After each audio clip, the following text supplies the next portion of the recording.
نے اس کو سنا، جب تک بکے نہ تھے تو کوئی خریدتا نہ تھا، یا رسول اللہ آپ نے خرید کر مجھے انمول کر دیا۔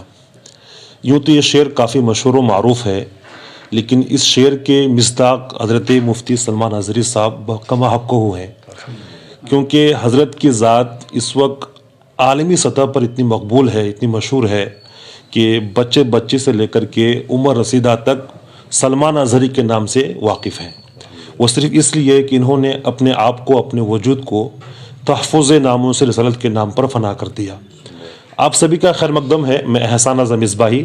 میرے ساتھ میں جو شخصیت ہے محتاج تعارف نہیں ہے، حضرت کا نام آپ جانتے ہیں، مفتی سلمان اظہری صاحب، جو جب سے ان کا قدم دنیا خطابت میں ہو یا دنیا تبلیغ میں ہو، جب سے پڑا ہے تو عجب سے انقلاب آ گیا ہے، کیونکہ انہوں نے جو خطاب کا طریقہ اپنایا ہے وہ کافی منفرد بھی ہے۔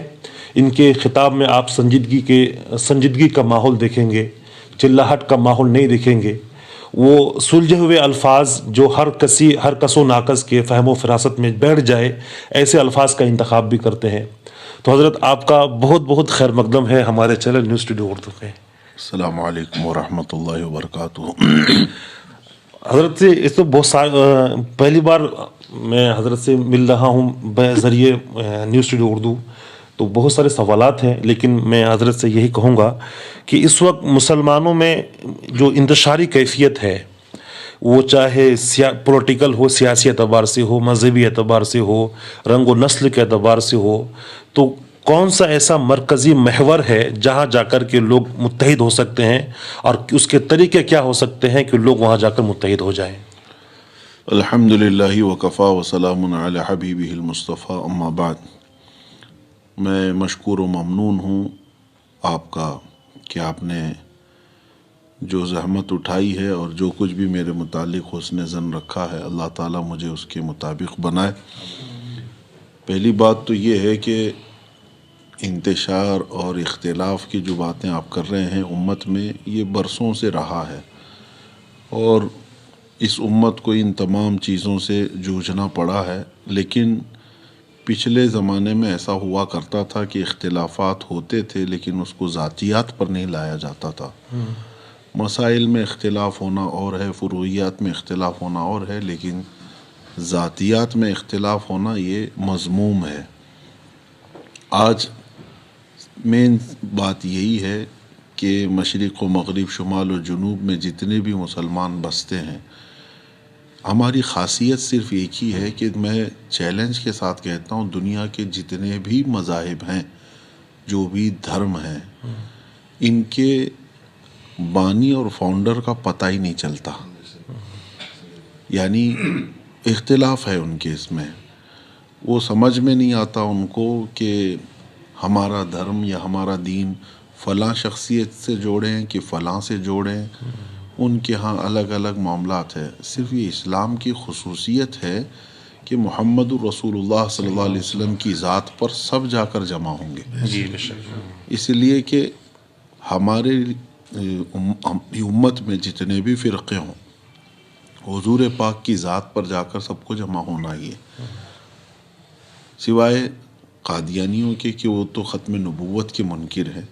لیکن اس کے علاوہ بہت سارے بھٹکے، گمراہ ہوئے، اور بھی بہت سارے معاملات ہوئے، لیکن سب اپنے آپ کو بتاتے ہیں رسول پاک صلی اللہ تعالیٰ علیہ وسلم تک۔ تو کہنا یہ چاہتا ہوں میں کہ نبی پاک صلی اللہ تعالیٰ علیہ وسلم کی ذات پاک، اہل سنت و جماعت کے لیے میں یہ میسیج دے رہا ہوں، میں اسی اتحاد کا قائل بھی ہوں کہ اہل سنت و جماعت اگر ٹکڑوں میں منتشر ہیں، مختلف ہیں، تو ان کے لیے رسول پاک صلی اللہ تعالیٰ علیہ وسلم کا نام نامی کافی ہے، اس نام پر سب جمع ہو جائیں۔ دیکھیں آج دنیا جگا رہی ہے اسی نام پہ، آپ کو اسی نام پہ جگا رہی ہے۔ آج دیکھیں ہمارے یہاں پر جو بھی معاملات ہو رہے ہیں ملک میں، آپ کے پیروں کو گالی نہیں دی جا رہی ہے، آپ کی مسجدوں کو، آپ کی خانقاہوں کو گالیاں نہیں دی جا رہی ہیں، سیدھے ذات رسول کو گالیاں دی جا رہی ہیں۔ تو یہ بھی ایک طریقے کا آپ کو سمجھنے کا موقع ہے کہ اب جو ہے تمام چیزیں اگر ہمارے درمیان کچھ بھی ہے چھوڑیں، اور حضور پاک صلی اللہ علیہ وسلم سے جو ہمارا رشتہ، ہماری ڈور بندھی ہوئی ہے اسی پر آ جائیں. اختلافات ختم کرنے کا اور اپنے دل کو وسیع کرنے کا یہ سب سے بہترین طریقہ ہے. اس گنبد خضرا کی چھاؤں میں سب اپنے آپس کی تمام چیزیں بھول سکتے ہیں، اس لیے کہ یہ پریکٹیکلی بات ہے. مدینہ طیبہ میں جب رسول پاک صلی اللہ تعالیٰ علیہ وسلم تشریف لائے تو حبشہ کے بلال رضی اللہ تعالیٰ عنہ جو کالے تھے، ہاں، اور دوسرے حضرت فارس سے حضرت سلمان، روم سے حضرت صہیب، اور کہاں کہاں سے سب آئے جمع ہوئے، اور وہ سب سگے بھائیوں سے زیادہ عزیز ہوئے. بے شک بے شک. تو وہ کون سا دامن تھا اور کون سی چھاؤں تھی جس میں آ کر کے وہ برسوں پرانی اپنی جہالت یا اپنی دشمنیوں کو ختم کیے. وہ صرف دامن رسول ہے. وہ آج بھی ہے اور کل قیامت تک رہے گا. ہمارے لیے سب سے بہترین وہی ہے کہ عشق رسول میں ڈوب جاؤ، باقی سب چیزیں آپ بھول جائیں گے. آپ نے ایک آدمی کو نام دیا پاکھنڈی، اور کون ہے آپ نے سمجھ گیا ہوگا. تو اس طرح کی حرکتیں آئے دن لوگ کرتے رہتے ہیں، اور ماشاءاللہ یہ مہم آپ نے جو چھیڑی ہے، کیونکہ جس اسٹیج سے آپ کا خطاب ہوتا ہے تو اس ٹاپک پر آپ لوگوں کو ضرور بیدار کرتے ہیں.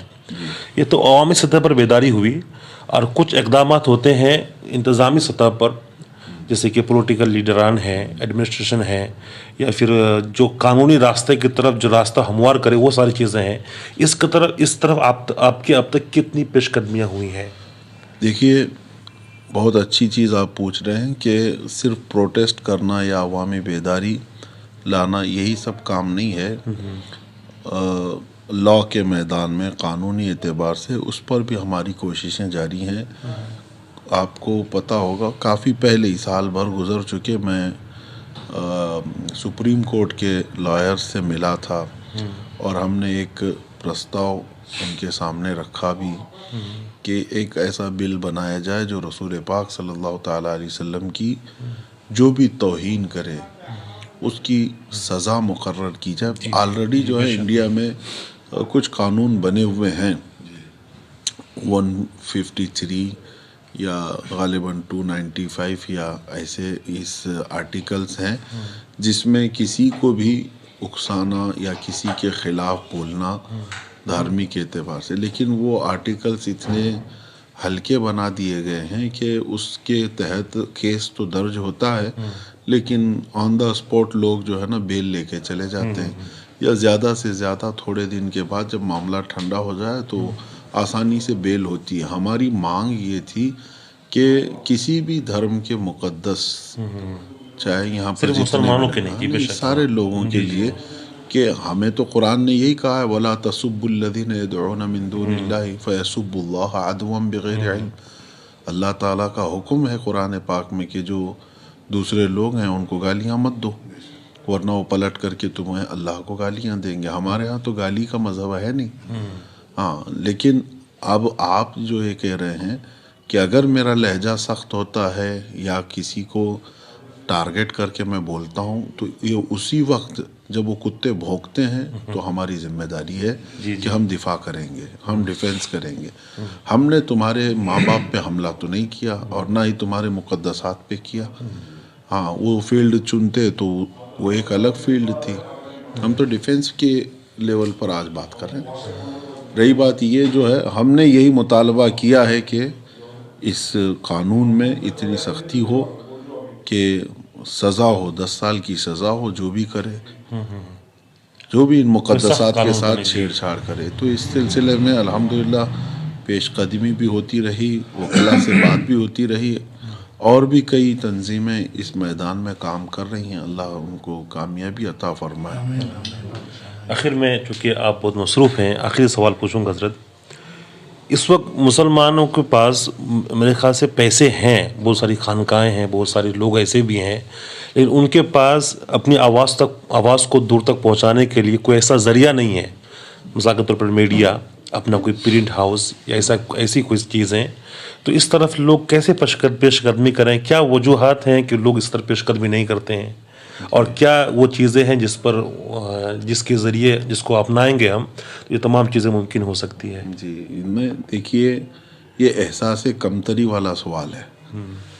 آپ نے پہلے تو یہ سوال کیا کہ مسلمانوں کے پاس پیسے ہیں جی اور بہت ساری چیزیں ہیں اور آپ اس کو اپنا کے اپنا پیغام دوسروں تک نہیں پہنچا سکتے. ابھی آپ بتا رہے تھے آپ کے کیا ہے یہ نیوز ٹوڈے اردو, جی اس کو 15 لاکھ 20 لاکھ یہ لوگ تو ہم دیکھ نے لیتے ابھی ہیں. شروع کیا اس تو بار. آپ کے پاس مطلب بہت پیسے ہیں؟ نہیں نہیں ہے, نارمل ہے, اس کے باوجود آپ 15-20 لاکھ لوگوں تک پہنچا رہے ہیں بات. تو دوسرے لوگوں کے پاس بھی یہ آپشن ہے نا. اور رہی بات, آپ کو کبھی یہ سوچنا ہی نہیں ہے کہ ہمارے چاہنے سے کیا ہوگا. ہاں, ایک آدمی ہو 2 آدمی ہو, میں آپ کو بتاؤں جب ہم نے اس پاکھنڈی کے خلاف اعلان کیا تھا, وہ ایک مسجد میں چند نوجوان تھے, 40-50 لوگ ہوں گے, کوئی بڑی کانفرنس میں ہم نے بیان نہیں کیا تھا. ویڈیو دیکھی تھی. ہاں, تو اب وہ جذبہ تھا. اور اس کے بعد ہم نے دیکھا مہینہ بھر نہیں گزرا ہوگا کہ ہندوستان کے ہر علاقے میں نہیں بلکہ امریکہ ہو کہ افریقہ ہو, کہاں آسٹریلیا ہو, کہاں سے پوری دنیا کے چپے چپے سے لوگوں کے میسیجز, سب لوگوں نے اس کو سنا. اس دن مجھے یہ احساس ہوا کہ پکارنا آپ کی ذمہ داری ہے, پہنچانا میرے مولا کی شان ہے.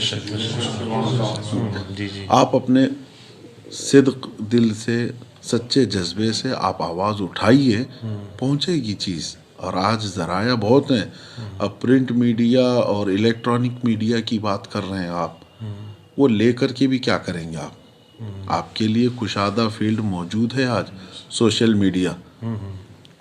سوشل میڈیا اس سے بڑا پلیٹ فارم رکھتی ہے جو پرنٹ میڈیا. اب تو لوگ پیپر کون پڑھتا ہے, شاید پرانے لوگ پڑھتے ہوں گے, اب اخبار پڑھنا بھی بند ہو گیا. اور news channel, T V media جو ہے وہ کون دیکھتے ہیں, وہ بھی زیادہ کم ہو گیا.